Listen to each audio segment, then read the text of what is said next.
Can a new paint job hide the same old problems? Ferrari arrives at the Miami Grand Prix with a special livery, but is it just a distraction to hide its true competitive status? Let's find out what's really behind the gleaming white of the SF25. Ferrari arrives at the 2025 Miami Grand Prix wrapped in a dense atmosphere of symbolism, marketing, and an urgent need for results. The Italian team has once again opted for a special livery, and while it may seem like a purely aesthetic move, the underlying theme is much more complex. The new color scheme, a bold mix of white, red, and blue, isn't just a superficial homage to its history, it's a statement of intent. It evokes the visual identity of NART, the American team that brought Ferrari's colors to success in the 1960s, marking a direct link to the American market and therefore to its current commercial interests. This white livery not only captures attention, it also generates expectations and with them pressure. A lot of pressure. Because at Ferrari, every aesthetic decision is loaded with a symbolic weight that not all teams can bear. Here, it's not just about racing fast, but about representing a story, a brand that has been synonymous with Formula One since its inception. Therefore, when the team appears on the track with an unconventional design, such as this white version of the SF25, comparisons, hopes, and doubts immediately arise. Are they ready for something big, or are they disguising weaknesses with visual makeup? Added to this is a high-voltage human factor, the addition of Lewis Hamilton. The seven-time world champion joins Ferrari not only looking for a new challenge, but with the implicit mission of returning the team to the place everyone believes it deserves. And there's no margin for error. Hamilton's iconic, magnetic, and media ubiquitous figure increases the scrutiny of every step Ferrari takes, from its on-track performance to the smallest marketing strategy. In Australia, their debut was a reality check. A modest point, strategic errors in the rain, and an accelerated learning curve with the SF25 that highlighted how far behind McLaren they still are. Still, there were promising glimpses. The Briton began to mimic Leclerc's driving style in qualifying, coming surprisingly close to matching his performance on just his first real attempt. And precisely here lies the other corner of this narrative, Charles Leclerc. Far from being relegated to second place, the Monegasque maintains a subtle tension with Hamilton, vying to be the internal reference. Their on-track duels, their race decisions, such as refusing to change the damaged wing in China to avoid losing time, and their cryptic post-race comments reflect a team dynamic that has yet to fully settle. Ferrari, once again, finds itself in a phase of internal redefinition. How to integrate two great talents without generating destructive friction, how to fine-tune a car that changes unpredictably from track to track, and how to transform a narrative of eternal potential into a reality of concrete victories. What Ferrari is showing so far is not a crisis, but rather a structural fragility. A team that seems caught between its glorious legacy and the demands of the present. The Miami GP thus becomes not only an opportunity to shine in one of the most media-focused events on the calendar, but also an emotional test by fire.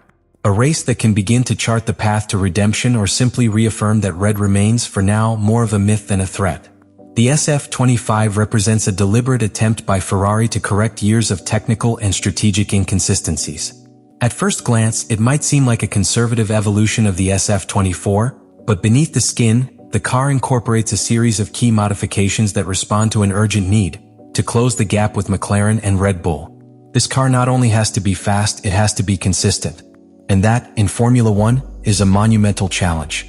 From a technical standpoint, Ferrari has focused its efforts on improving the overall aerodynamic balance of the car.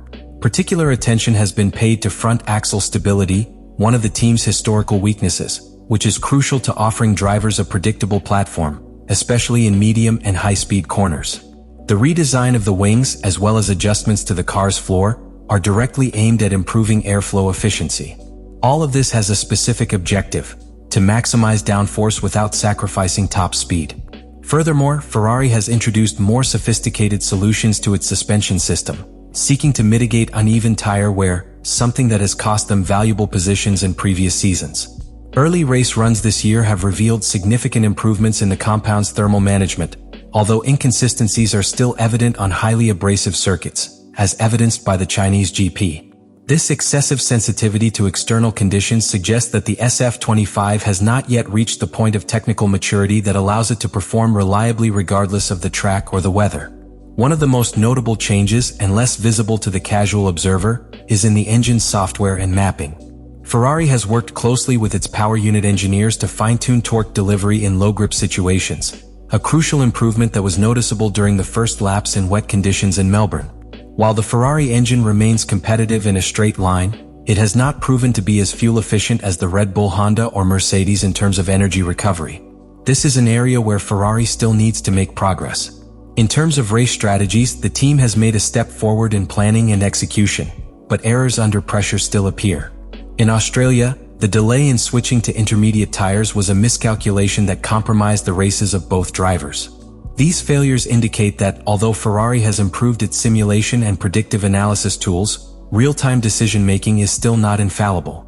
The team seems to have the data, but doesn't always choose the right interpretation at the right time.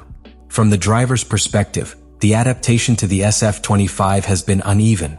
Lewis Hamilton has had to significantly adjust his driving style, even taking cues from Leclerc's approach, which speaks as much to his adaptability as to the car's particular characteristics. Charles Leclerc, meanwhile, has managed to extract the maximum performance on long runs, but suffers more in qualifying when the car becomes unpredictable due to minimal changes in aerodynamic balance.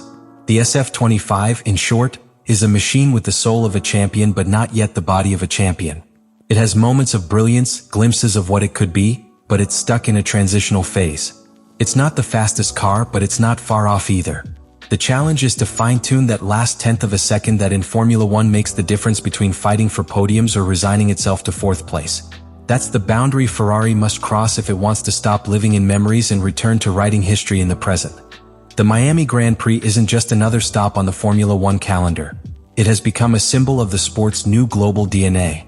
A race designed to impress both on and off the track. It's an event that blends the glamour of a Super Bowl with the tension of a championship final. And in this context so charged with expectation and media exposure, Ferrari arrives with more than just a decorated car. It arrives with an urgent need for validation. Miami is the perfect setting to send a clear message to the world. A good qualifying session or a couple of fast laps won't be enough here. A well-rounded, flawless weekend is needed to demonstrate that Ferrari isn't just embellishing its history with visual nostalgia, but is truly capable of setting the competitive pace for the season. Because after 3 Grands Prix in which McLaren has taken the lead in the constructors' standings and Red Bull has shown its resilience, Ferrari can't afford to remain merely a promise. The SF25, with its unprecedented white livery, will be closely watched. Every sector, every tire change, every radio communication will be interpreted not only as part of the race strategy, but as a statement of intent. On a circuit where traction and lateral grip are crucial, Ferrari will have to demonstrate that it has overcome its traditional weakness in tire wear management. Miami's high temperatures, combined with the abrasive asphalt, will test the efficiency of the car's aerodynamic package and the strategic precision of the pit wall. And beyond the technical aspects, this Grand Prix could redefine the team's internal dynamics. Hamilton and Leclerc arrive with different personal agendas but a common goal. The former to reaffirm that he hasn't joined Ferrari to retire with dignity, but to win. The latter to establish himself as the true leader of a project he helped keep going during difficult years. A good result in Miami could be the catalyst for a functional and powerful relationship between the two. A poor result, on the other hand, could reignite tensions and force the team to make more drastic internal decisions before the summer break. The emotional context also plays a huge role. Ferrari is selling hope with every social media post, with every public appearance by its drivers, with every press release about its special livery. But hope has an expiration date if it isn't transformed into results. The public, the media, and especially commercial partners like HP, don't invest in eternal potential. They invest in tangible performance. And Miami, as a global and commercial showcase, will not forgive a failure. This race represents, in many ways, the first public trial of Ferrari's 2025 project. If they manage to capitalize on the moment, it could be the beginning of a new competitive chapter. If not, they risk this white livery being remembered as another exercise in style without substance. In a sport where the narrative changes race by race, the Miami GP has the power to make or break illusions. And Ferrari, more than any other team, knows what it means to have the entire world watching, waiting, judging. Because in Formula One, there are no second first impressions. And in Miami, the Scuderia is playing for much more than championship points. It's playing for the credibility of its promise of resurrection. At this point in the video, after having broken down Ferrari's technical, strategic, and emotional present, it's time to turn to the viewer and give them the ball. Because beyond what the telemetry, the stopwatches, or the official statements say, Formula One lives and breathes through the passion of its fans. And with Ferrari, that passion is always tinged with history, mythology, and controversy. So the big question is straightforward. Do you think this 2025 version of Ferrari is truly ready to return to the top? Or are we witnessing another chapter in a narrative that promises more than it delivers? Your opinion, as a fan, as a casual analyst, as an engaged viewer, is an essential part of this conversation. It's not enough to just watch. This is the time to interact, to leave your analysis in the comments. What did you think of Hamilton's performance so far? Do you trust Leclerc as the project leader? Are you convinced by Vasseur's technical direction? What do you think of the SF25's aesthetic change? Is it a strategic stroke of genius or pure empty marketing? And if you found this analysis useful, if it helped you better understand what's at stake for Ferrari this weekend, please consider supporting the channel. Subscribing not only keeps this type of content circulating, but also allows us to continue to thoroughly explore every race, every technical decision, every internal drama. This isn't about repeating what you see on the official broadcast. It's about going further, opening up the conversation, turning each Grand Prix into a shared experience. Also, don't tune out, because what's happening with Ferrari is just one piece of a much larger puzzle. In the next few videos, we'll take an in-depth look at how Red Bull is reacting to its internal crisis, how McLaren has managed to maintain its technical lead, and what we can expect from the driver market, which is already beginning to stir. All with the same rigor, the same passion, and the same obsession with understanding this sport from every angle. So you tell me, is Ferrari the phoenix of the 2025 season or just another red mirage in the desert of unfulfilled promises? I'll read you below.